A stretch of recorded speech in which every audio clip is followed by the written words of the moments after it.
ሐሰት በከበባት ይቺ ፍትሃዊ ዓለም ተከሳሹ ሁሉ ወንጀለኛ አይደለም ብሏል ማለት ነው። ቡቡቡ ብሏል። እንግዲህ መጨረሻችሁ ሳቅ ሳቅ ሳቅ ሳቅ ሳቅ እስክስ እስክስ ስትሉ ቆይታችሁ መጨረሻችሁ ለቅሶ መሆኑ ያሳዝናል ማለት ነው። እዚህ ጋር ሄርሜላና አብርሽ እንግዲህ ድሮ እንደዚህ ነበሩ ፍቅራቸው ማለት ነው። እውነተኛ አሁንም ማለት ነው። እውነተኛና ትክክለኛ አፍቃሪ ላንተ ሄርሜላና ሄርሜላ ብቻ ናት ማለት ነው። አብርሽ ይህንን ተረድተህ ሄርሜላን ይቅርታ ጠይቃት አብረሃችሁ እንደምትመለሱ ተስፋ እናደርጋለን ማለት ነው።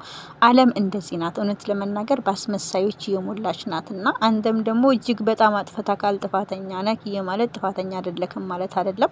እውነት ለመናገር በሴቶቹ ስሜት ላይ እጅግ በጣም ተረማምደሃል። ሩታን ብትወቅስህም እንደዚህ አይነት በደልን ብታደርስብህ ትናንትና ያደረካትን ነገር ወደ ኋላ ትዝ እያለች እያስታወሰች ነው እና ፍቅር እንዴት ወገና እየተናገረች እንደሆነ እያየንም እየሰማንም ነው ያለው። ያ ማለት ሐሰት ነው ማለት አይደለም፣ ትክክል ነው። ነገር ግን ሄርሜላ አልነበረችም ህይወታቸውን የበጠበጠችው። በራሳቸው ፍላጎት በቃኝ ብለው 80 ካወረደ በኋላ ነበረ ሄርሜላ የመጣችው። ለዚህ ሁሉ ተወቃሽ እንዳልሆንም ብላ ይቅርታም ጠይቃ ወደ ህይወታችሁ ተመለሱ ብላ ህይወታችሁ ተመጣ ነበር። መጨፈራችሁ አግባብ ሆኖ ሳለ ጅማሬውን አይታችሁ መጨረሻው ሳታዩ እንደዚህ መጨፈራችሁ ተገቢ አላስብም።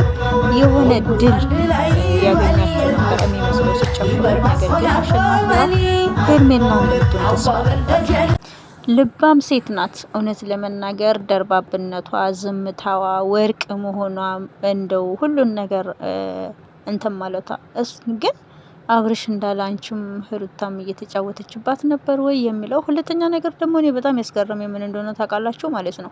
የሄርሜላ የዋህነትን ብቻ ሳይሆን እኔ እውነቱን እናውራ ከተባለ ሩታ ተጎድታለች ካላችሁ ተጎድታለች። እኛው ግን ደግሞ ሄርሜላ አለችም የጎዳቻት። ምክንያቱም በራሷ እንትን ነው ይሄን ያደረገችውና ሆነም ቀረም ለቅሶ በለቅሶ ሆናችኋል።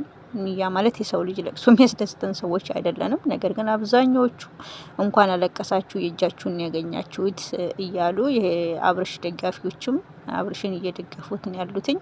መፈትን ጥሩ ነው፣ ትክክለኛ እውነተኛ አፍቃሪ ግን አሁን አግኝተካል እያሉት ነው ያሉት። እኔ ግን አሁንም አብርሽን አላምነውም እውነት ለመናገር። ምክንያቱም ሄርሜላ ጥፋተኛ እንዳልሆነች እኮ አብርሽ ጠንቆ ያቅ ነበረ መጀመሪያም ማለት ነው።